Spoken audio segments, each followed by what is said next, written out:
Bonjour à tous. La situation de notre pays est connue de tout le monde. La population congolaise la maîtrise mieux que ceux qui soutiennent M. Sassou. Les diagnostics posés par les communautés internationales, religieuses, financières, la diaspora et bien sûr l'opposition interne concluent en un, les crimes de sang ou crimes politiques. En deux, les crimes économiques. En trois, la mauvaise gouvernance économique, politique, judiciaire, électorale et administrative. Ce sont donc là les mots qui minent notre pays et dont le seul auteur principal est M. Sassou. Que retiendrons-nous de M. Sassou, de l'aventure débridée et criminelle de notre tyran? Cherchons dans nos archives, nous n'y trouverons rien sur l'héritage du président Youlou, du président Massamba Deba. On n'y trouvera plus rien. Cela va faire bientôt 60 ans que le peuple congolais poireaute dans l'antichambre du développement et la promotion de l'individu.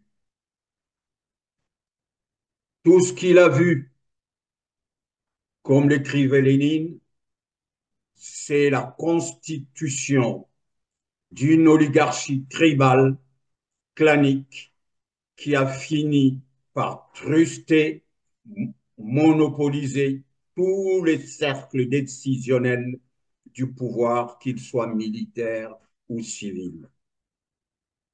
Une oligarchie qui se croit être de naissance une sorte d'aristocratie.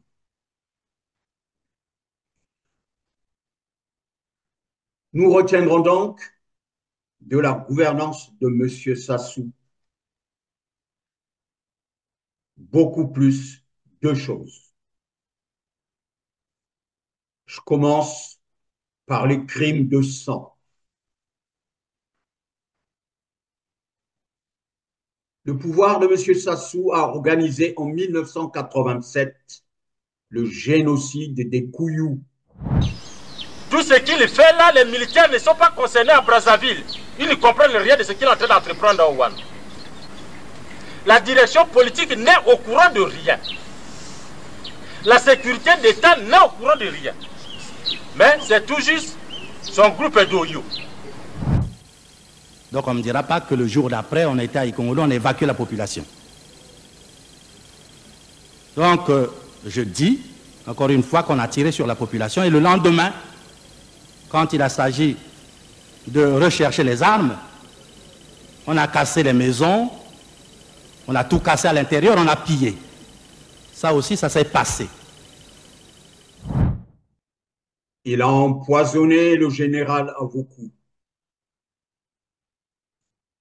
Adoua, Noumazalaï, Lekunzu, Xavier Katari, Oxansi Konga, pour ne citer que ceux-là.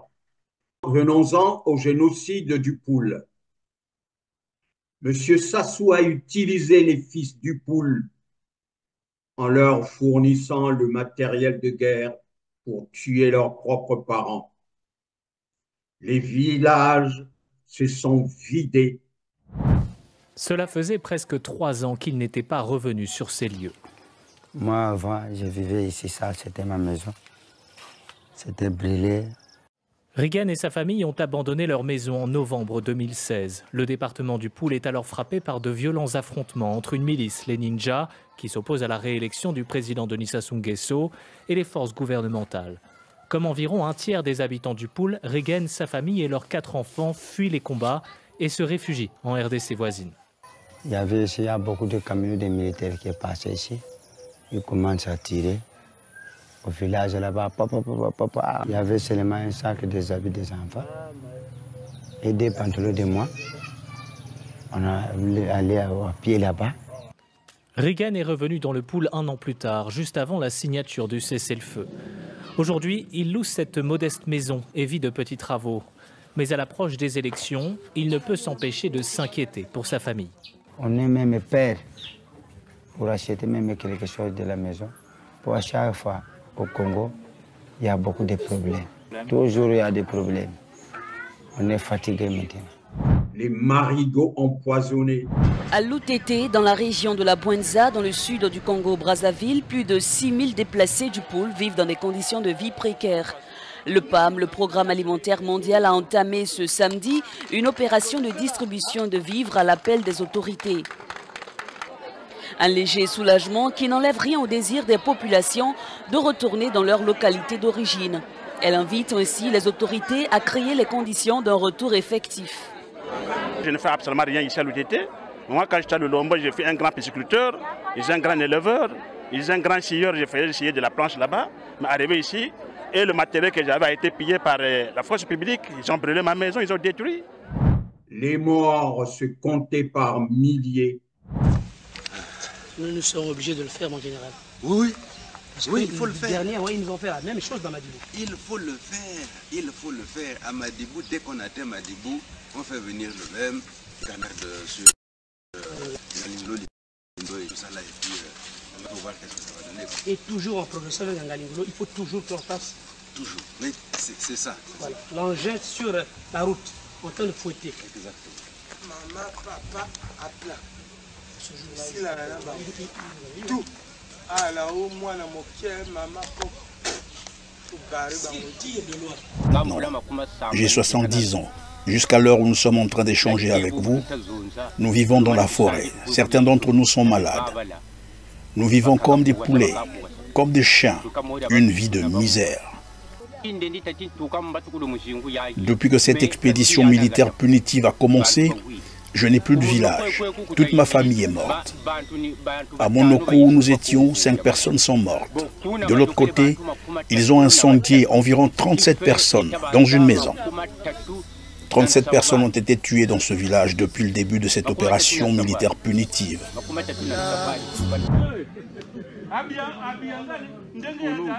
Lorsque nous avons brûlé le département du Poul, on ne nous a rien fait.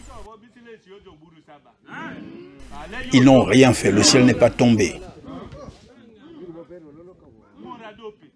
Nous n'avons pas droit à l'erreur, nous devons protéger notre pouvoir.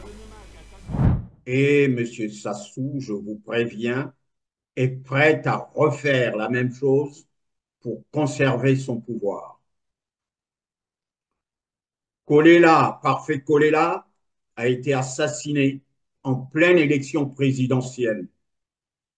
Pour se dédouaner, il a envoyé le cadavre de Kolela à Paris par un avion médicalisé stationné 2 jours avant la mort de Parfait Kolela.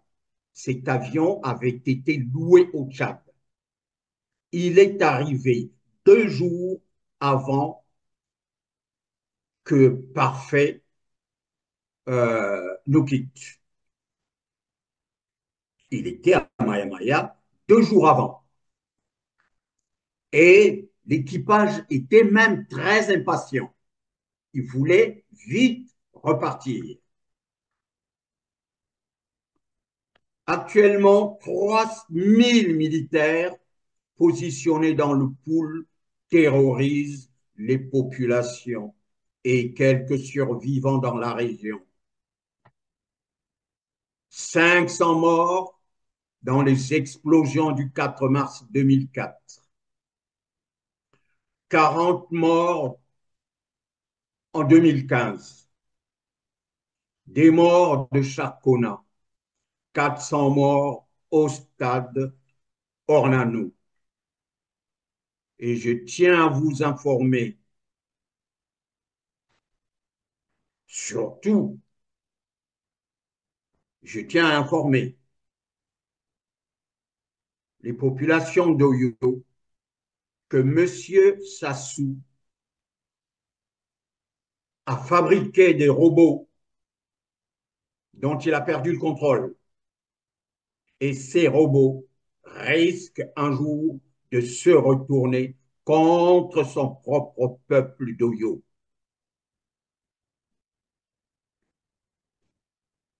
À vous donc de demander à M. Sassou de se retirer tranquillement, parce que le peuple congolais n'est pas revanchard. C'est vrai qu'il a trop souffert, 50 ans de souffrance. Il a trop souffert, le peuple congolais, mais ils ne se vengeront jamais. Ce n'est pas un peuple guerrier. C'est M. Sassou qui a appris la guerre aux Congolais. Un Congolais n'est pas né guerrier. Vous avez la preuve. 50 ans qu'ils souffrent dans le silence et ils disent rien du tout. Passons maintenant aux crises, aux crimes économiques. Le bilan de M. Sassou est négatif. Zéro. Zéro. Personne ne peut le nier. Même ceux qui soutiennent M. Sassou, personne ne peut le nier. Ils savent comment ça se passe. Ils sont à l'origine de cette crise. La gestion erratique de la chose publique a conduit le Congo dans un surendettement qui a plongé le pays dans l'impossibilité manifeste de faire face à cette dette. Très loin de l'idée que je me faisais de la gouvernance financière publique, je n'ai jamais pensé qu'on pouvait gérer un pays de cette manière. Et pourtant, la gouvernance d'un pays, c'est exactement ce que vous faites chez vous à la maison.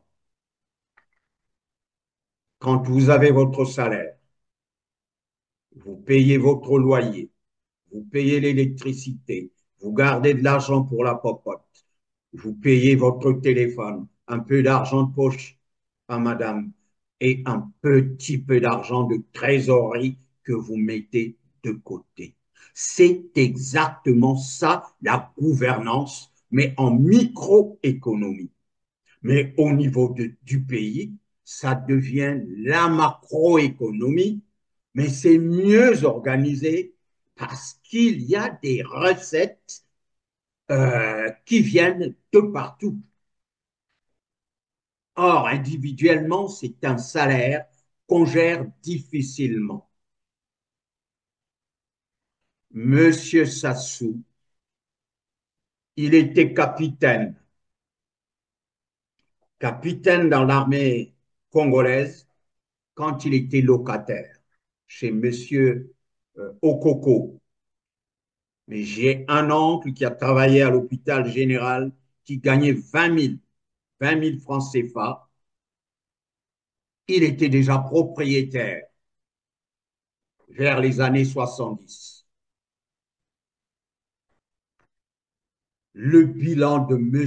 Sassou, un bilan chaotique. M. Sassou n'a offert aucune perspective à cette population qui souffre depuis des années. Le PCT et son timonier prennent des décisions complètement absurdes de créer deux caisses parallèles. Aujourd'hui, il y a deux camps dans sa propre famille qui se déchirent. Alors que le ministre des Finances, M. Hondaï, et le TPG Ngondo défendent la République en s'appuyant sur des textes légaux nationaux et supranationaux de la CEMAC, les fossoyeurs de la République représentés par le ministre Ludovic Ngatse, Jean-Jacques Bouya et Colline Makosso travaillent pour amasser le butin de guerre pour la conquête du pouvoir par Kiki. Et s'ils n'arrivent pas à conquérir ce pouvoir, ces capitaux prendront la fuite à l'étranger. En dehors du CUT et du GUP, ils ont créé un troisième compte. Ce compte est appelé Delta. Quand les recettes fiscales et douanières arrivent à la banque postale, la plus grosse part de ces recettes, chiffrées en milliards, est canalisée ou drainée vers le compte Delta géré par l'écurie de M. Bouya et Colline Makosso, qui travaillent pour Kiki, je vous l'ai dit. Pourquoi ils travaillent? Pourquoi ils mettent de l'argent de côté pour Kiki? Qu'est-ce qu'ils veulent en faire? Provoquer une guerre? Ils n'ont pas d'armée. Voilà pourquoi ils ont été signés des accords avec les Rwandais. Mais les Rwandais, il faut les payer. Il faut les payer avec quoi?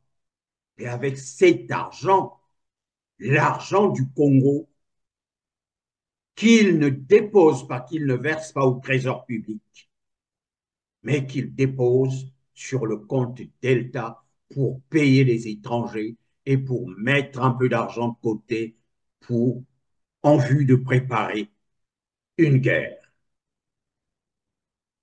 Parce que qui ne peut pas gagner une élection au Congo-Brazzaville?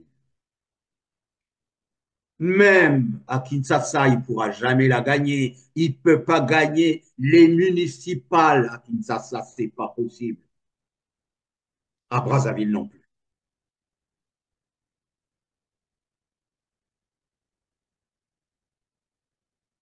Il y a donc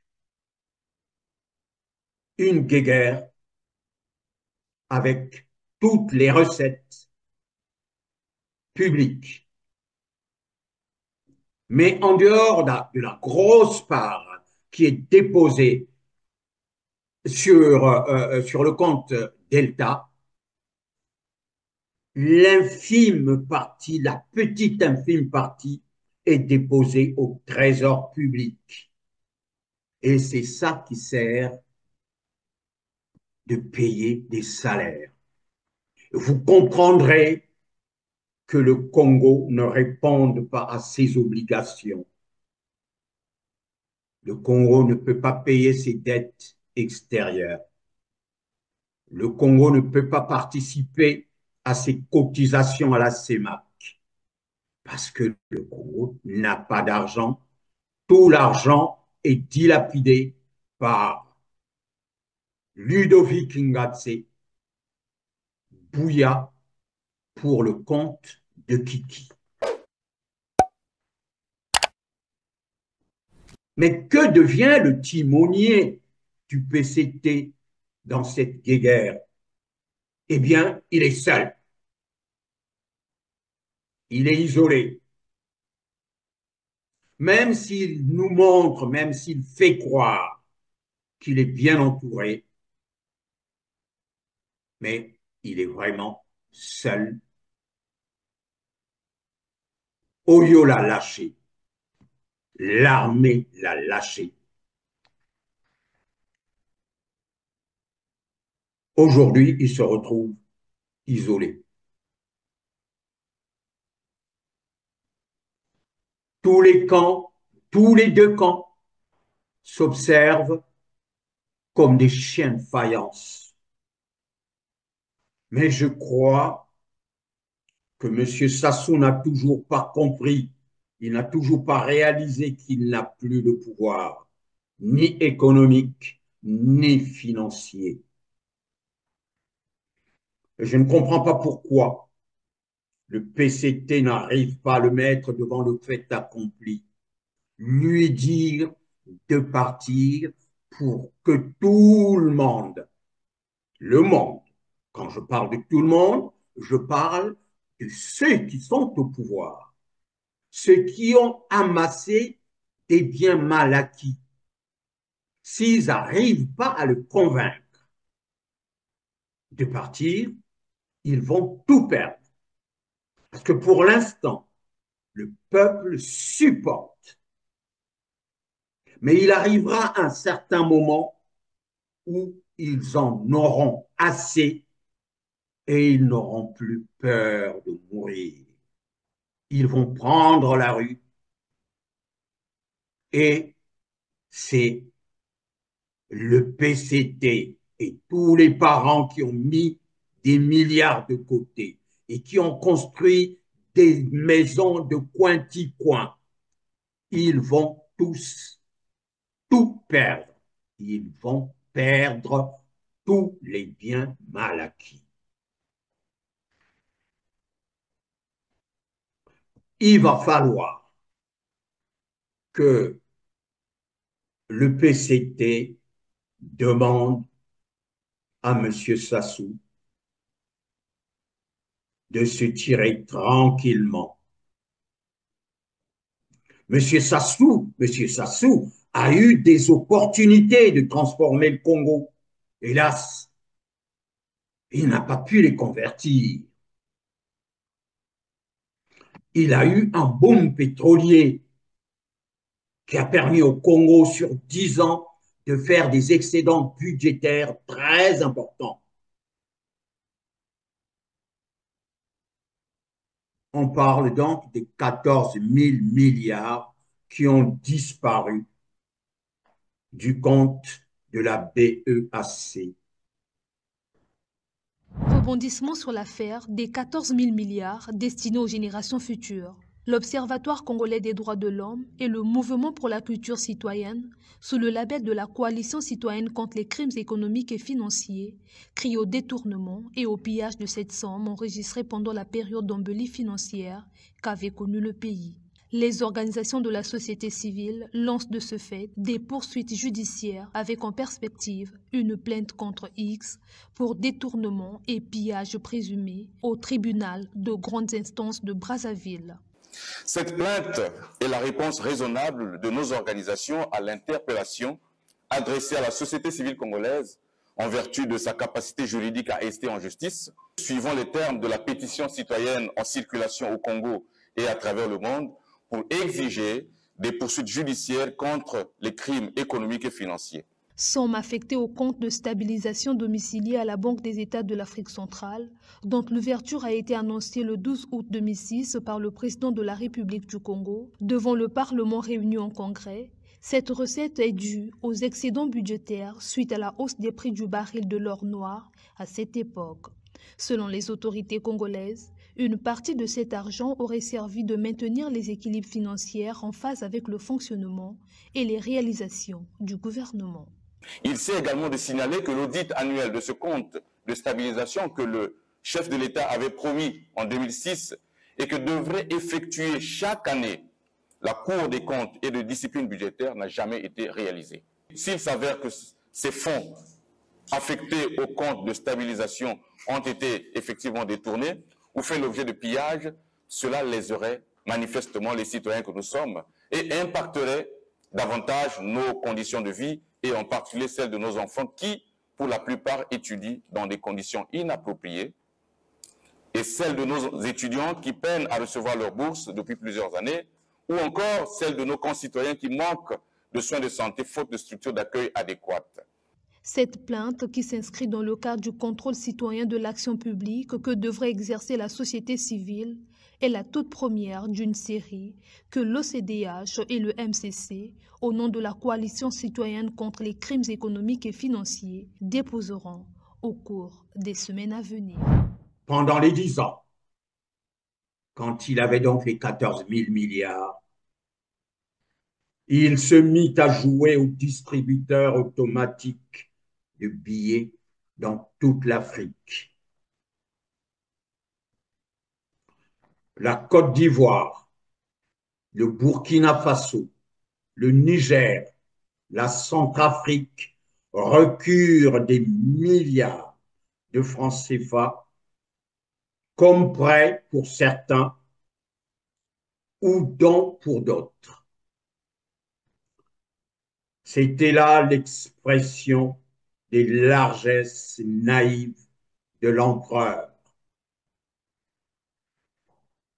C'est à cette capacité de décider seul à qui remettre l'argent public congolais, sans passer par le Parlement, que M. Alassane Ouattara, Alpha Condé et beaucoup nombreux de visiteurs d'Oyo sont repartis avec minimum 1 milliard. Alassane Ouattara a pris 100 milliards.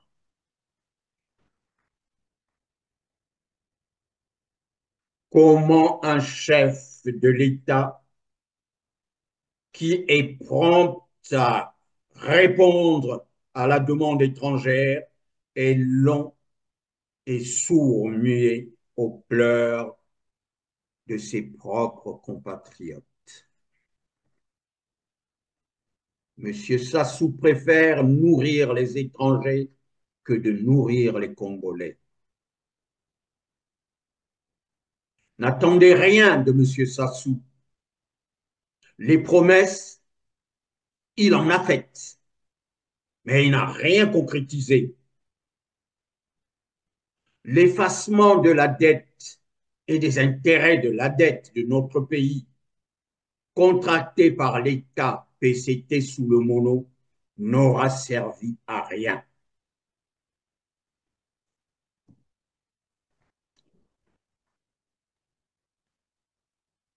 Et heureusement que cette dette avait été négociée par le président élu Pascal Lissouba, que ça soit chassé avec des canons comme un lapin.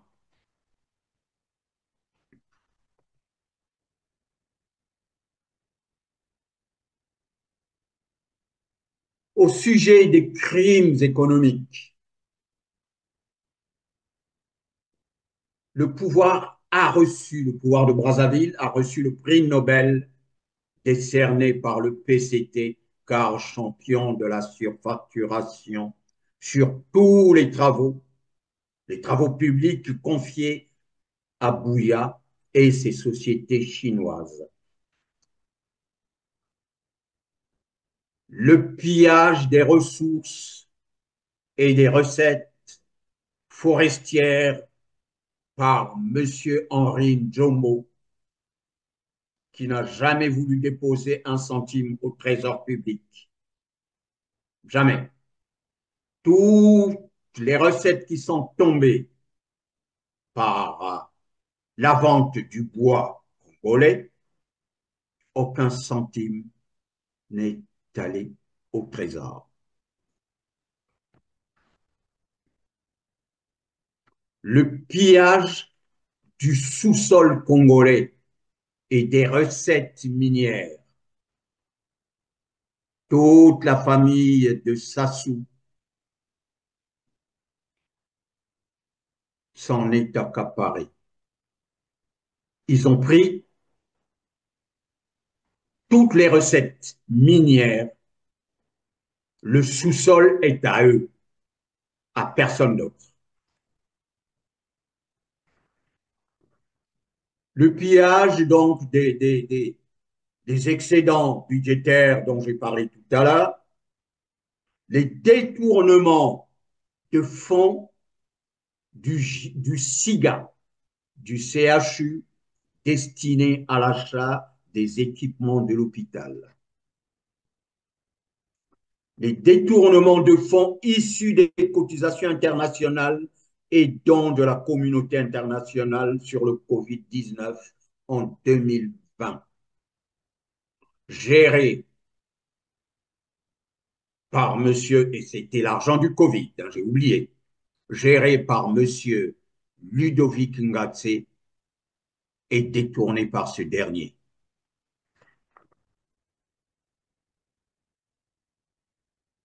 La spoliation des actifs immobiliers de l'ATC par le comité de privatisation dirigé par M. Isidore Mvouba. Aucun compte à rendre à qui que ce soit. Tout a disparu. Les conflits des intérêts des ministres Fila, Saint-Eudes et Ludovic Ngatse, encore Ngatse. Ngatse a le nez partout où il y a de l'argent. Pourquoi conflit d'intérêts? Parce qu'ils ont des cabinets d'audit. Il y a Kakoge pour M. Philade Saint-Eudes et Ernest Young pour Ludovic Ngatse. Mais ce sont ces deux ministres qui faisaient les audits de l'État. On appelle ça un conflit d'intérêts et c'est des gens qui méritent de passer devant un tribunal. Ils doivent être condamnés. Ça ne se fait pas. Tu es ministre. Tu as une société qui travaille pour l'État. C'est un conflit d'intérêts dans un pays qui respecte la loi. Et ta place, c'est derrière les barreaux.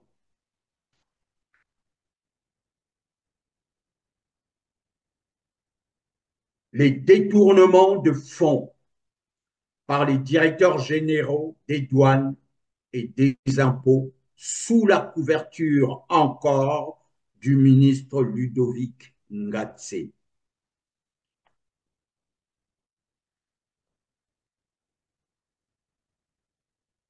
Il faudra exiger les inspections parlementaires à travers tout le territoire. Elles permettront à ces Congolais aveugles de connaître la réalité de la vie au quotidien du peuple auprès de qui ils vont mendier leur suffrage. Les inspections de toutes les circonscriptions du Congo, ce qu'ils font de l'argent public qui leur est versé pour s'occuper de leur circonscription.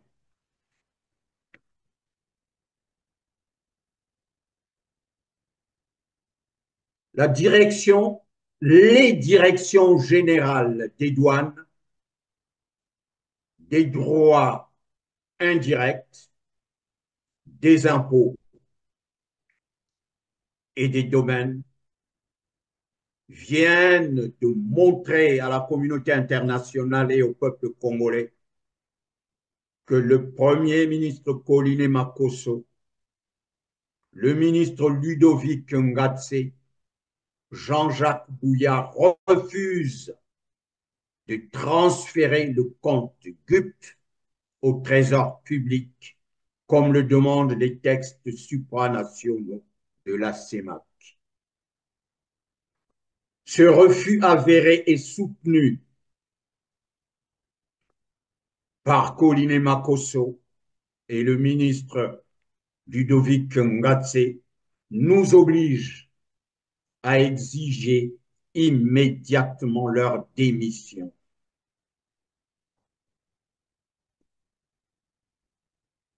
Ludovic Ngatse est dans toutes les magouilles.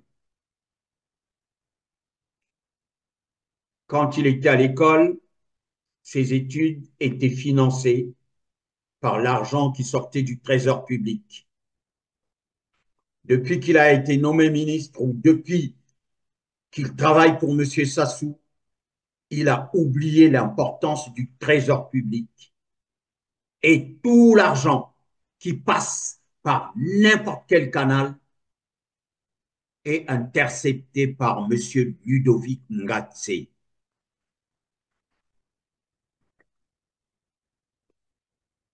Ils doivent démissionner pour avoir bloqué la trésorerie de l'État.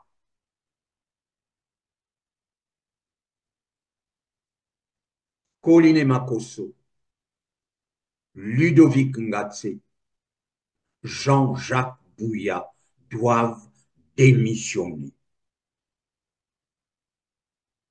Ils ont bloqué, encore une fois, la trésorerie de l'État pendant des années. Ceci pour des fins particulières, pour des fins personnelles et particulières. Le peuple congolais exige le départ de ces malfaiteurs financiers de la République. N'oublions pas l'empereur. L'empereur Doyo doit partir sans condition afin de laisser la place au Messie qui est déjà dans la salle d'attente.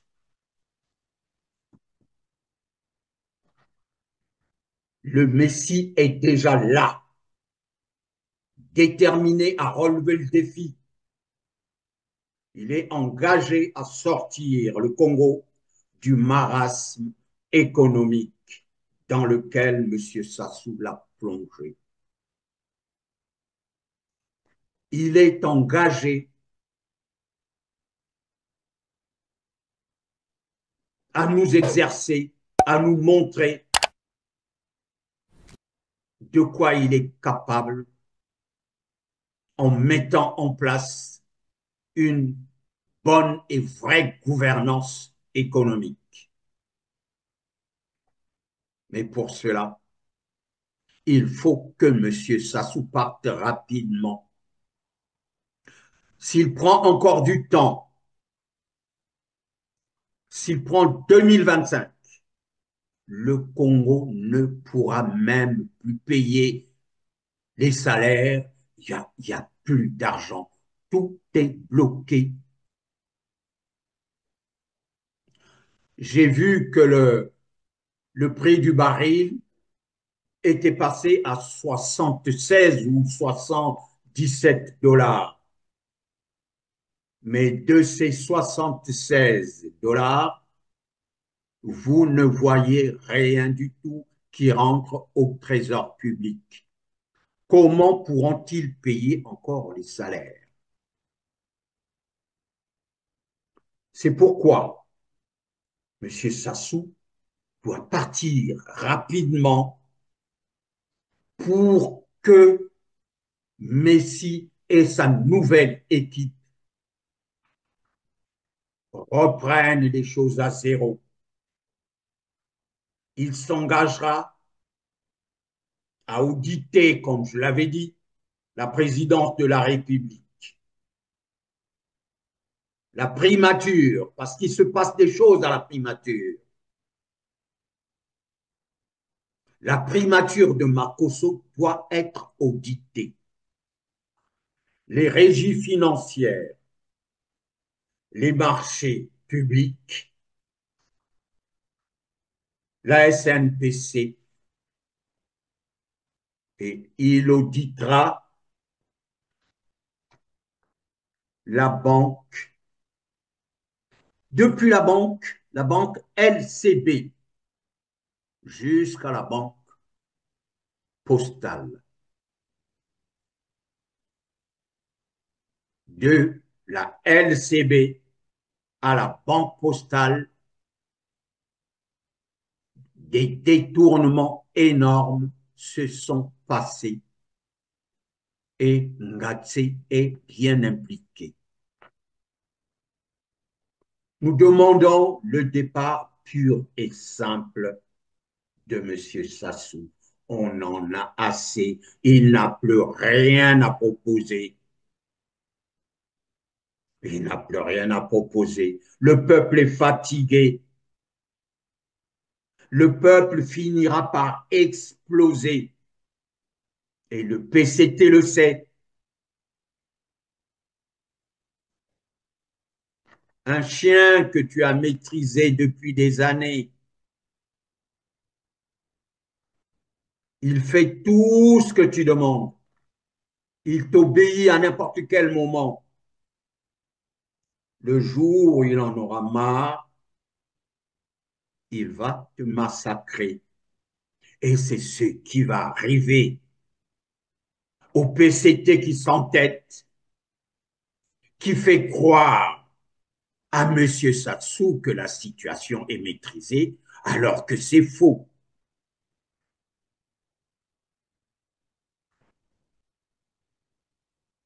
Et là, ce sera sauf qui peut. Ce sera sauf qui peut. J'espère que tous les membres du PCT ont acheté chacun son hélicoptère.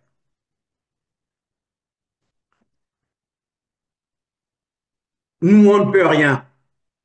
Mais le peuple va régler les comptes. Enfin, je me vois dans l'obligation de vous souhaiter une bonne et heureuse année 2025, même si je sais que c'est pas facile pour vous. C'est pas facile. Je ne voulais pas vous souhaiter une bonne année parce que 2025 ne sera pas une bonne année pour le pays. Mais puisque c'est la mode, je vous souhaite quand même une bonne année 2025. Charles Alexandre Sanga. Merci.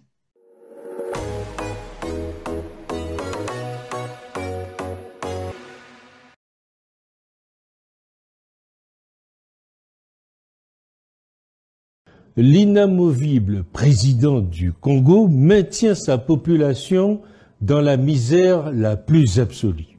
Voilà une vraie dictature. Madame, Monsieur, bonjour. Peur, arrestation, silence de l'Église et de la communauté internationale, la crise congolaise, vous le voyez, est multiforme. Une chape de plomb est tombée sur le Congo-Brazzaville. L'Union africaine, l'Union européenne, la France ne s'alarme pas de la dérive autoritaire du régime, pire, ils le soutiennent.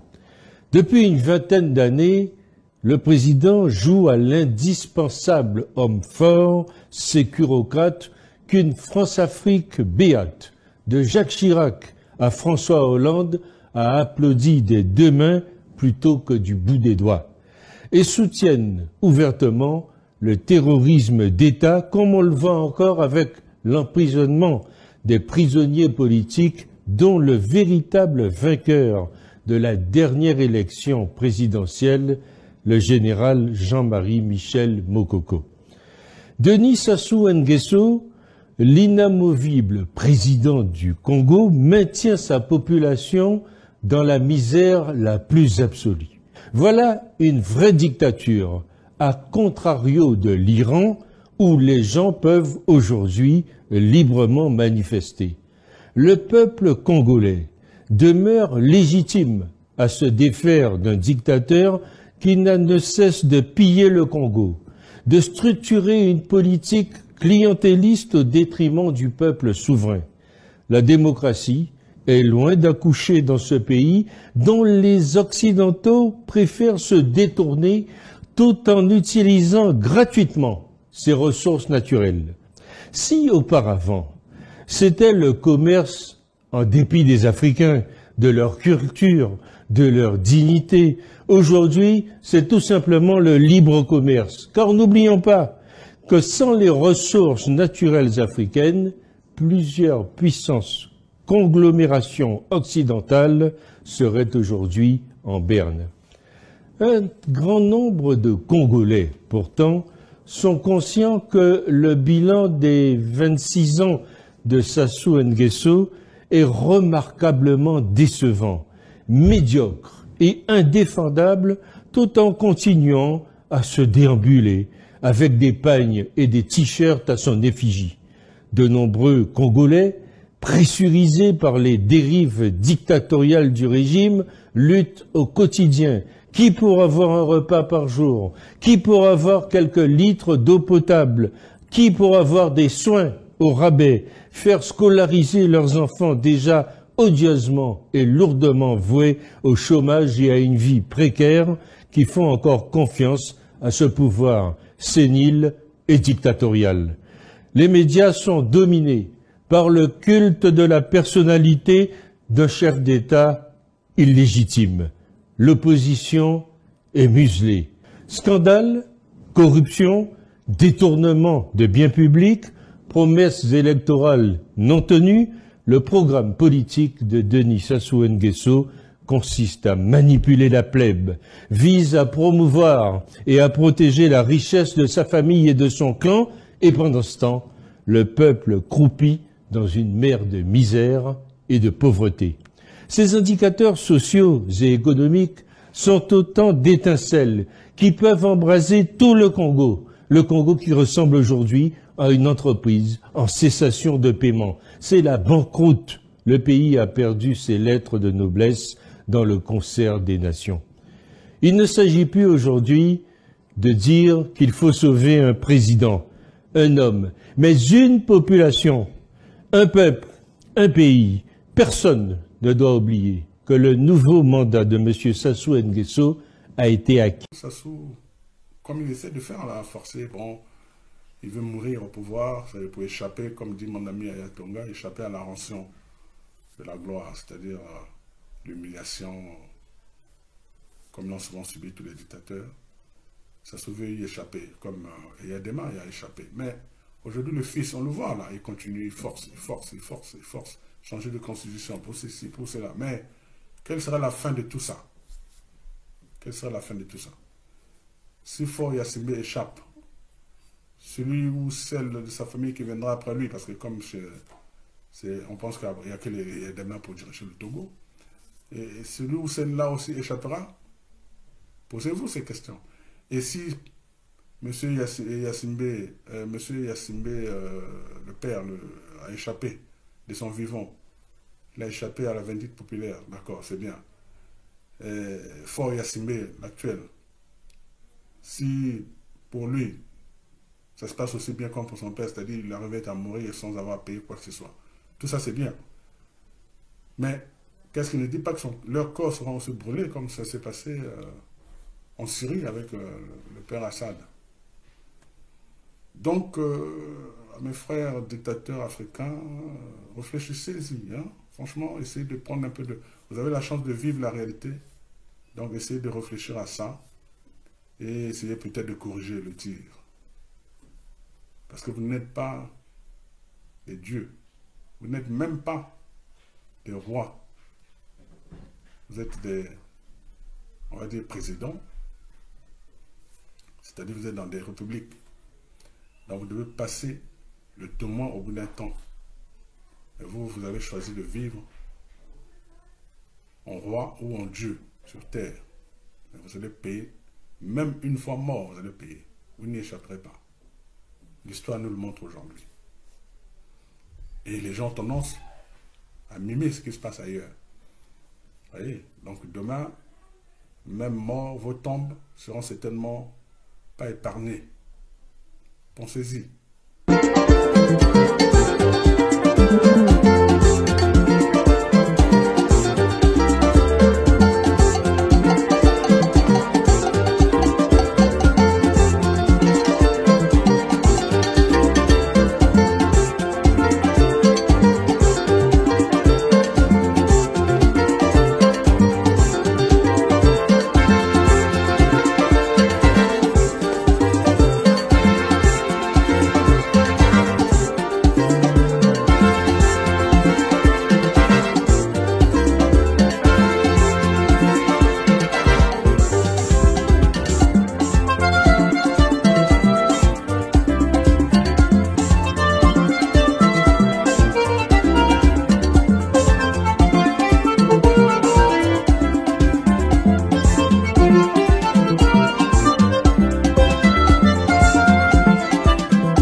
namoni te momo bolingo okangi motema kanisa nanu momo na mobu 72 tokabwanaki na mawa mosika nauti na ye na ngambo bolingo oyo somo molimo epona yoka bolingo nakomi zoka makanisi eleki ndelo momo ya motema nakomi tuna na chantako makutano ya basurprise momo nakanisaki ezalaki lisano mama kasi lokwa namoni te likambo solo nabendi toto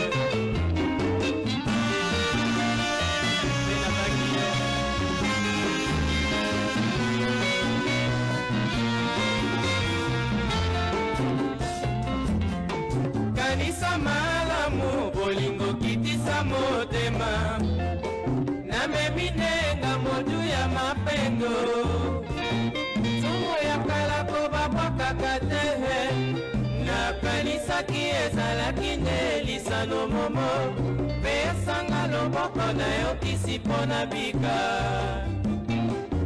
momo bolingo nzoto yo bosombi momo ya motema momo bolingo nzoto yo bosombi momo ya motema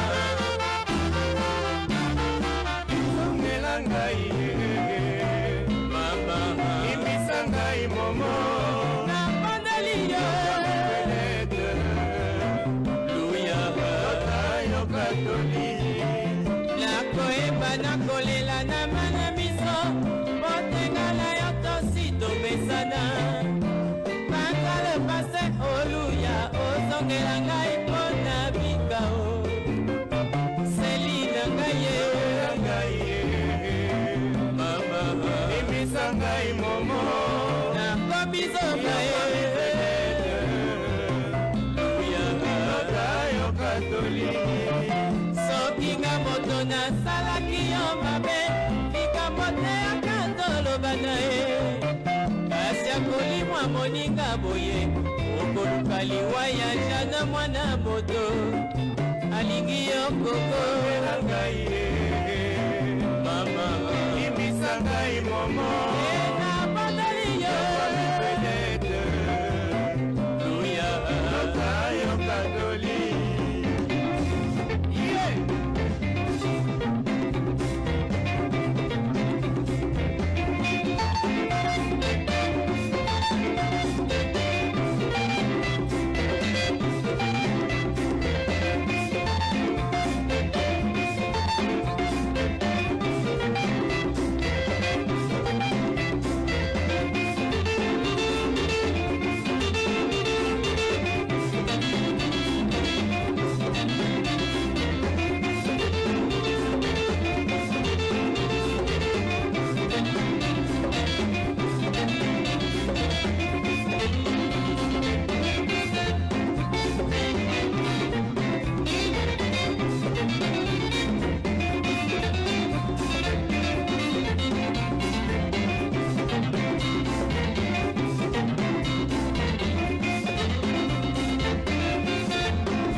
Sikoko